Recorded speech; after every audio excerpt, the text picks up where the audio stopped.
Welcome to the New Mid YouTube.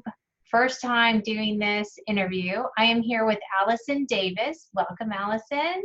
Oh, And thank you. we are talking about how in the world you homeschool when you are not used to doing it. Because these are crazy times that we're in, and a lot of us just have to improvise and do what we can. So Allison was so gracious and so kind. She has homeschooled for 20 years and a range of from young kids up to teenagers. So she knows the whole gamut of what to do. So she is going to give us the best advice that we can get for what we're supposed to do starting tomorrow, Monday, when most of us have kids that are home from school. And we're juggling because we have kids that are home, but we also have to work. So, Allison, Yes. we are not teachers. We are not used to homeschooling. What do we do? Like, do we have a schedule? Do we let them sleep in? Do we stay in our pajamas? Like, help us out here. Do we have a schedule? Yes, all those things. No, I want to say, first of all, that it's all going to be okay. It's definitely going to be okay. There are several million people that have gone before you and paved the way for many, many years. You know, the most important thing is to have confidence, because you are a teacher. You know, you might not think you're a teacher, like a teacher in a school, but we teach our kids everything. I mean, we taught them, you know, probably some ABCs before they went to school, or, you know, we teach them how to ride a bike, or we are our teacher. They just happen to go, we are their teacher. They just happen to go to a school to get the academic part, right?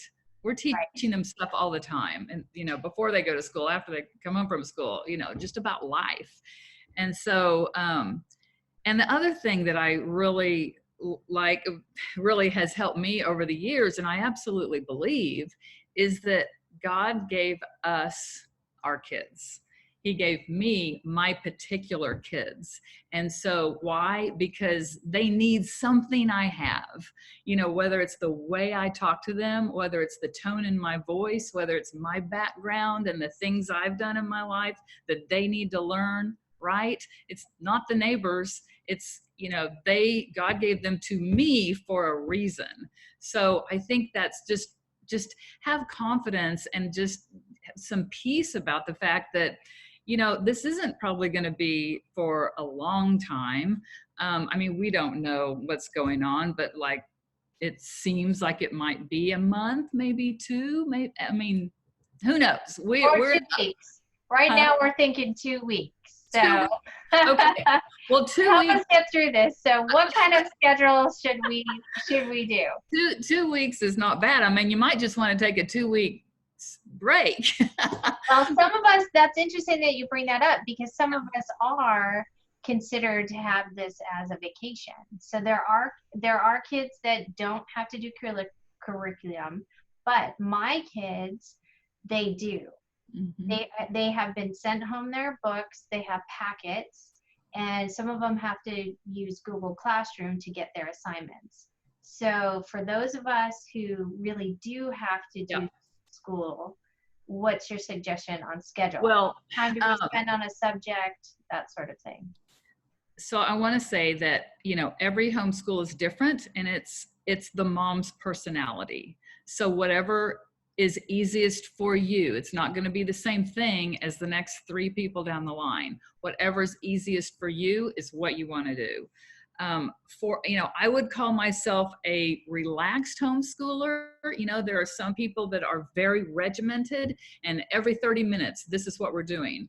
You know, I tried that, but I got to where I really liked kind of block timing things, like, okay, this morning, you know, and again, it depends on how many kids you have. It depends on what their ages are. There's a lot of factors. And so again, every homeschool looks different. But I really liked the idea of, let's get this done in the morning and let's focus on this in the afternoon. So maybe it would be the basics, reading, writing, and arithmetic in the morning. I mean, those are kind of like, you know, really for when my kids were 12 and under, that was my main concern. The 3 R's: reading, writing, and arithmetic. Everything else was on top of that, was, and we didn't do like the history textbooks or social studies textbooks, that are dates and times and memory work and all that stuff. We read biographies. It's a great time to just sit on the couch with your kids, like if they're in those elementary and younger, and read them a great biography. That's what's really interesting. Those stories, that's what they'll remember. I mean, when I think back about being in school when I was a kid, the biggest memories I have from like elementary school were reading time, when that teacher read us a really great book. So I think it's an opportunity to do that, with your kids. But, So you don't think that it's a good idea to have like a special place that is where you do your studies? Oh, I think everybody's different. So for the first few years of our homeschooling, I tried every different room in my house. I set up the homeschool room in the basement, and then I set up the homeschool room, off in this extra bedroom. And then, literally, and what I came to find out was, and this again was with kids that are, say, 12 and under, because when they get to be like middle school and high school, it's kind of a little bit of a different animal. But what I learned was, have your homeschool room, if you're going to call it a homeschool room, it could be the dining room table, have it close to the kitchen. Oh, okay. Have it close to the kitchen, because I'm telling you, you will feel like, I need to go to the kitchen, if for nothing else, to get yourself a cup of coffee or a cup of tea, or maybe you're going to prep their lunch, but like you don't want them halfway across the house, because then, it gets chaos and they aren't doing what they're supposed to do. But if they're right next to you, like in the dining room, or just if you've got that open concept house, where you're in earshot and you can hear if things are getting out of control or whatever. So that is one of my biggest things, is have them in earshot of the kitchen, because a lot of time is spent in the kitchen. Breakfast, lunch, dinner, snack in the morning, snack in the afternoon, Right, so right. There's a lot of kind of back and forth with that. Now, older kids, where should they be doing their homeschool? I would want, for sure the older kids, again, every child is different. So, I would really want to, how is this child? What is this child like? What would they enjoy? Do they want to sit on the couch and do their homework with a lap desk, or just, something where they're sitting on the couch? Do they like to sit at a table? Do they want to talk to them? See, where do they want to do it? Where are they going to best do it? Another thing that I want to throw in there on kind of all this is frequent breaks, again, depending on the child. If you've got, some kids can sit there for 2 hours and not, and just keep going.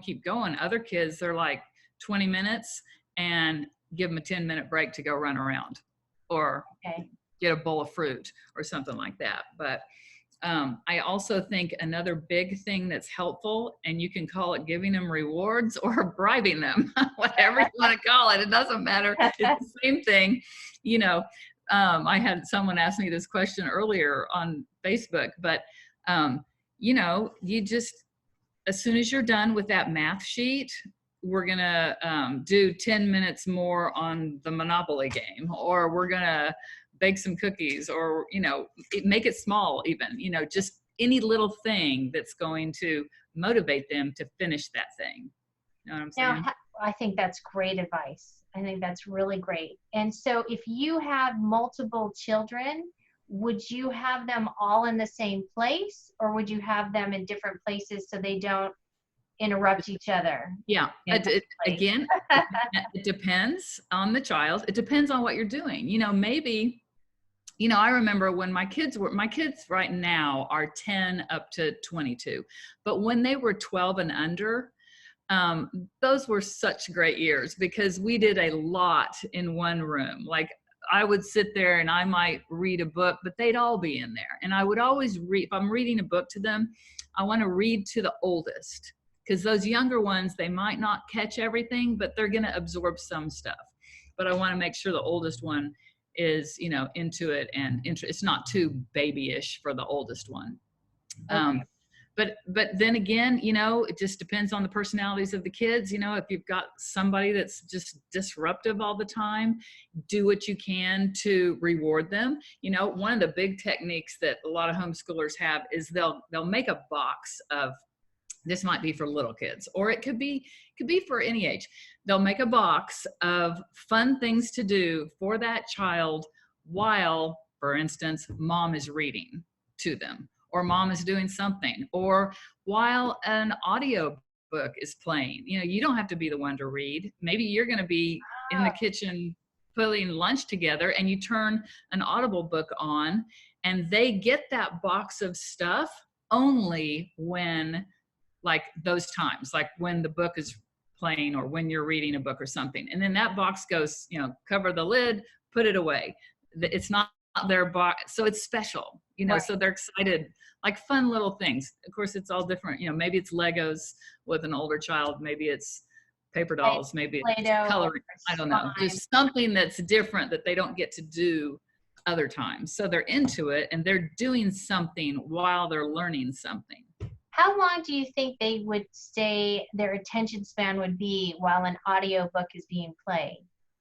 Well, that's always kept my kids really, quite a while. I mean, again, everything depends on the child. Okay. That's why it's hard to, say one answer for every child. I mean, you really can't. So, but gosh, my kids could easily sit there, my little two, let me just think about them right now, and they're pretty active, but they could sit there easily for sure for 30 minutes, if not an hour. Well, what's interesting. Yeah. Well, what's interesting is we have a lot of our moms work. Yeah. So trying to juggle like this schooling thing and working is not easy. So possibly putting on an audiobook for an hour gives you an hour to work. For sure. And I would also set up your days where, for instance, this is what a lot of us do. Like every day from 1 to 3 is quiet time. And that's just the deal. Everyone's going to go to their own room. If they share a room, they're going to have to play quietly, or maybe one is in the bedroom, one is somewhere else, but it's quiet time. We're not eating. We're not coming out and running around. It's just, especially like if it's raining outside or something like that. And that's a great time for mom to work. There's an obedience factor here. I mean, and that's a tough thing. There's so many times I've talked to moms that, like, their kids were in school for, a lot of years, and then they decide to homeschool. And so they might bring them out of a school mid-year, and just for whatever reason. And so, a lot of the advice to moms in that situation is don't do anything for 6 weeks, for a while, because you need to like reestablish your relationship with the child. And part of that might be just this new kind of, issues of obedience. You know what I'm saying? Just like, right now, when mom says this, you got to do this. Right. And again, rewards are huge. We get rewards. Adults get rewards. If we do this, we get that. I mean, that's really a big thing. I want to also say there's a thing in the homeschool world called the gap year. And if any homeschoolers are listening to this, they're probably laughing, because the gap year is when something big happens. So if mom has a baby, or if you adopt a baby, or if you move to a new home or to a new city, or maybe there's a death, or, just big things like that, when that happens, it's a gap year. And I have had to remind my friends, and they've reminded me over the years, hey, quit beating yourself up. You're in a gap year right now. And the funny thing is, and you'll read this in homeschool books all over the place, like the year goes by, mom doesn't even know if the kids are doing their school. She's like, got this new baby that's up all night or nursing and whatever. And she's just like, go do your math, to the 10-year-old. She doesn't know if the 10-year-old's even gotten it done. But somehow when the next year rolls around, they are okay. They're just okay. They develop, You know what So I'm saying? you're basically telling us that this 2-week period will be okay. Will Like totally they're be not okay. going. Well, it's kind of funny because I remember doing our pre-interview. I was like, there's some kids that are considering this their spring break for 2 weeks being Yeah. off, Yeah. but there are parents worried about the slide, and you're like, what's a slide? I never Like, heard that we don't term. have that in homeschool. Well, but I mean, how do you feel about it during the summer? Do you feel, Oh yeah, no, they come home with packets and with like projects that they have to do over the summer and ah, reading list. Oh yeah, no, everyone is concerned about the slide because when they come back, they don't want to have to, they do go over what they learned yeah, the previous year, but they don't want to spend a lot of time on sure, that. So sure. that's what this 2 weeks is. We want to make sure that our kids are up to speed, and they're going to have to do standardized testing when they get back because we're missing it. So that's a Well, I big thing mean, for the school as well, is to keep our level high. yeah. Because I mean, I would just, everybody's going to probably have those areas of concern, like maybe math, that's probably a big one. yeah, So I would just have them doing like a worksheet every day just to keep right. up on, if it's math facts or whatever it is. So some of the schools use Google Classroom. So Mhm. there's going to be fighting for the computer because they're going to need a computer to do this. Do you have recommendations? I imagine homeschools do use computers. Oh yeah. Oh, yeah. So do you have recommendations on how to use a computer for multiple kids? You're gonna have to take turns. I mean, if there's only one computer, you're just gonna have to take turns. And so that's like a meeting with the kids, and we're gonna decide, okay, what time of day is gonna be best for each one of you to get your computer time in. Maybe, I mean, really, you've got a lot of hours in the day. It doesn't have to be between 8 and 3. It could be, like my 17-year-old son really does the majority of his work in the late afternoon and evening. It's just when he likes to do it. And as Okay. long as he's doing it, I'm okay with that.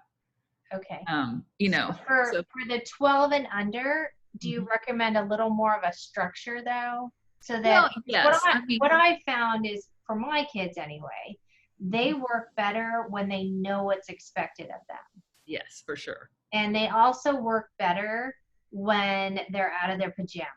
Yeah. You Then know, do that. which Then is do going to that. be hard for my little one because she could wear her pajamas all day long and not have a problem with that. Right, right. As long as they're getting the work done and you're not freaking out. I mean, we don't want mom to be like completely stressed out for Right. sure. So, I mean, I always feel like that's the most important thing, honestly. Like mom has got to be calm, has got to, just be able to handle this, and she can. I mean, there's no doubt about that. But it does not have to look like school does in the school. Well, I what's mean, you interesting, can get a lot more done in a shorter amount of time. You're not going to be doing school from 8 to 3. It's just you're going to get it done quicker. well, That's easy. it already sounds though like you have built in situations where you can get your own stuff done. You have the audiobook, which could be 30 minutes to an hour. You Mhm. have the one from 1 o'clock to 3 o'clock, that is quiet time. Yes. And then you have, later on, they can be Recess. outside, recess, right? So you can sort of build your day Yeah. around what mom needs, Right. And and then yes, the kids fit in. exactly. I would absolutely do that. And then, and do it in segments, do 20, again, depending on the child, the younger, the less time is needed, but, do 20 minutes of math, and then you guys go outside for an hour. Okay. Come back in. We're going to do 45 minutes of reading. All right, you guys go outside, or go to quiet time or eat, have them be eating while you're doing something. Okay. And do I you mean, think unless you feel like you you have to think be. it's good to have every day sort of the same way, or I change mean, that around again, in the homeschool world for moms, a lot of times every day's different because we are weaving in the school into life. okay. You know what I'm saying? So Right. there are some people that do what we call school at home, where they are regimented and it is like 8 to 3, and it's like that.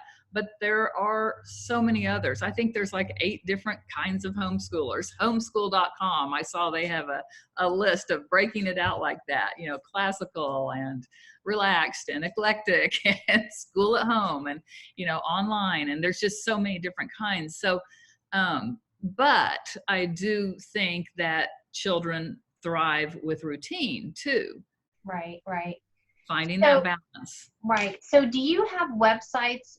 Do homeschools have websites that they go to? Like, what if I don't understand my kid's curriculum? Okay, so my Are there, best website for that, and let me tell you, the homeschool resources are enormous. You just wouldn't even believe. For all these years, I've gone to the homeschool convention in our big city, Oklahoma City. I'm in Oklahoma, and it's at like the convention center. It's enormous. It's several days long, and so don't worry about resources. But I will tell you, there is a website, Khan Academy. Have you heard of that? oh, yes, yes, Yeah. yes. And our school signed up for Khan Academy. Yeah, So, it's and if your school incredible. hasn't signed up for it, still go to Khan Academy. It's Yeah, it's free. KAAN, right? KAHNacademy.org. It's free.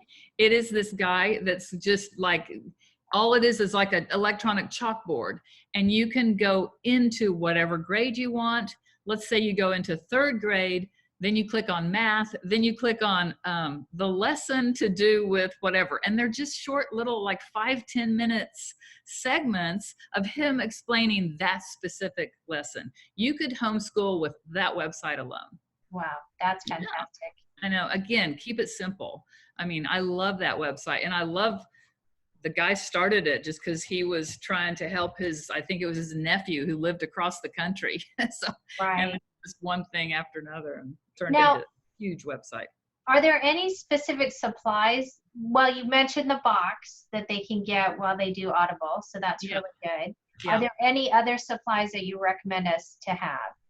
I don't think so. I mean, I think it's what you would already have in your house, papers, pencils. You can print anything off. Like if you need to print worksheets off, your printer, Where's a good place? crayons if they're little kids, but you probably have that already. Where's a good place to get good worksheets? If we want good worksheets, do they have good websites for that? I would just Google that, I don't know if Khan Academy has that or not. And I'm also thinking that your school, didn't they Right. So, well, some have packets, some don't. Like I said, some are like it's vacation, and right. don't want them to slide. There's a website called homeschool.com. Okay. And it has a ton of stuff on it. Okay. So I'm sure you can go on there and find every kind of worksheet you want. I mean, that's just that would be easy. You had asked me about websites or like or virtual tutors, like if you needed a tutor. Yeah, again, I think tutors are great, and I think if you feel like you really need a tutor, I don't think you're going to need that in the 2 weeks. Yeah, probably not. Or even the month or two. Okay. But we use tutors. My 17-year-old has a math tutor. He goes to twice a week because now he's doing math at yeah. on me. And but then our youngest child, or our second to the youngest, he gets some tutoring too. But I definitely think whenever you think you need a tutor, you should go for it. I think tutors are great. Now, what if you have a kid who just is like, I don't want to do school. I don't want to do it. I want to stay in bed. Well, that's just an obedience issue, really. I mean, what do you do when they say, I don't want to do whatever it is you want them to do? So it's just the same, how you handle it. Yeah, it really is. And every parent is different. Again, I would really think about rewards. How can I reward this child for doing the thing that I want them to do? There's nothing wrong with that. I mean, I think that's what's going to motivate them in a lot of cases. Some kids are motivated by learning.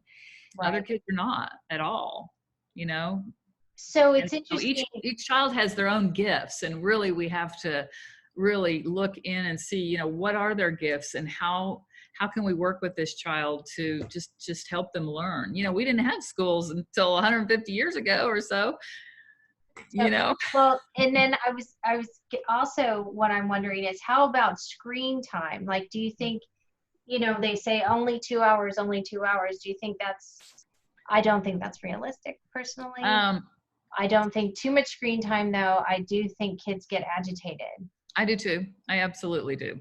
I think, again, it's a personal preference, but the more screen time, the worse, I think, you know. And then when you've got a situation where a child is doing like all of their school online, I think that's hard. I don't like it personally. I want my kids, because they're going to be online doing other things. For Right, sure. right. Playing games or just doing something fun when they're done with school. You know, I really, really try to have them do as much with a book and a pen and a paper, you know, as possible. An audio book, you know, I'm fine if they want to listen to an Audible or a DVD or, you know, a CD, whatever.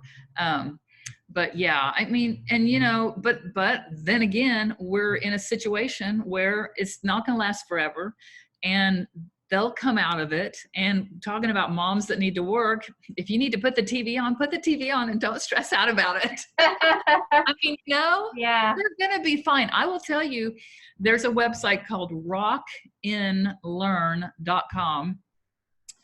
And back, this is like, I don't know, 16, 17, 18 years ago. And I just checked and they still have their website, but I had their VHS tape. Oh, wow. You are going old school. And I'm telling you, those tapes taught my kids to read. Mm-hmm. You know, I mean, I did stuff too, but those tapes, they were about letter sounds and alphabet. And there was one third one, I forget what it was, phonics or sight words or something. But, you know, and I didn't feel bad about it. Right. I just, you know, I'm doing a lot here. Mom is the hub of the family usually, you know, yes. and everything else, falls on us. all the spokes go out from mom. And so mom's got to be okay. And especially in light of what's going on. Yes. Like stress, we don't need stress. We need to be calm because that's not good for our immune system. Is there any recommendations for homeschooling like autistic children? Or I'll tell you what, I have a good friend who is a specialist in autism, and I just texted her because we have a deal here in Oklahoma called Epic Charter Schools, and it's online schools it's homeschooling online, but it's public school. And she is the principal for all the special ed teachers, for like 38 or 35 teachers, I think. And so she's been doing this for 20 years. She's got her master's in it. She's amazing. And so I've got the websites that they use for autistic kids. Okay. And some of these I used for my kids. So, you know, but this is what they use. So I'll tell you real quick if you want me to do that. Yes. For pre-K, it's ABC Mouse. You may be able to do that. For early elementary, it's Brain Pop Junior. For upper elementary, it's Brain Pop, probably .com. Is it .com or .org?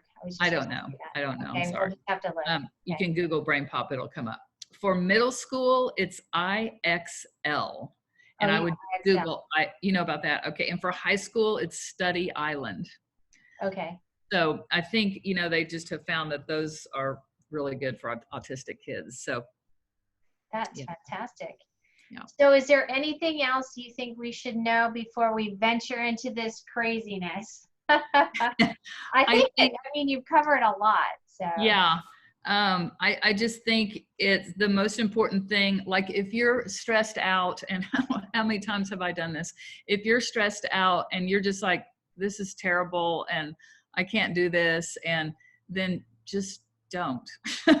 Just take a break. Just sit down with your kids and do something fun. Watch a movie together, make some popcorn, make some cookies, just be like, this too shall pass. I mean, it will. Yes, they're going to have to take their tests. And yes, they may miss a few problems, but they're going to go to college if they're meant to. They're going to go on to get the jobs that they're meant to. You know what I'm saying? Yes. It's not all contingent on like the test that they're going to take here soon. It's going to be okay. It really is. And you probably need to have calmness because of this coronavirus craziness that's going on. I haven't really even talked to my kids too much about it, other than people get sick. They're not going to get sick. It's similar to the flu. Mm-hmm. Older people get sick, so I don't want you to be around older people. Yeah. It's easy to spread, so that's why we're kind of keeping our distance, and then keeping distance from friends and not having play dates. Because that's the other thing is I know there's kids out there that are having play dates. Like, I drove by the park and there were all these teenagers hanging out all over each other, like playing ball and everything. I know, and that's defeating the purpose. Yeah, it is. And that's going to happen, I think. I think that is inevitable. Inevitable. Yeah. Well, thank you so much, Allison. And how can people get a hold of you if they wanted to? They could, let's see, I'm on Facebook. It's Allison McCune Davis, my MCCUNE, Allison's 2 L's, Allison McCune Davis. I have a website, AllisonMcCuneDavis.com. They can email me at AllisonEssentials with an S at gmail.com.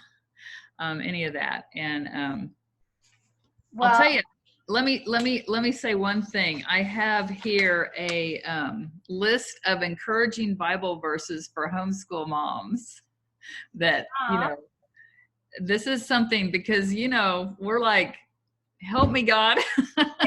Yes.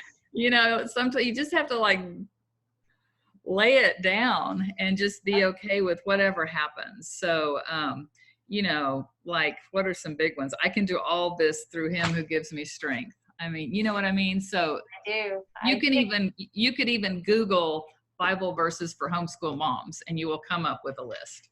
Well, that song, Jesus Take the Wheel, comes to mind. There you go.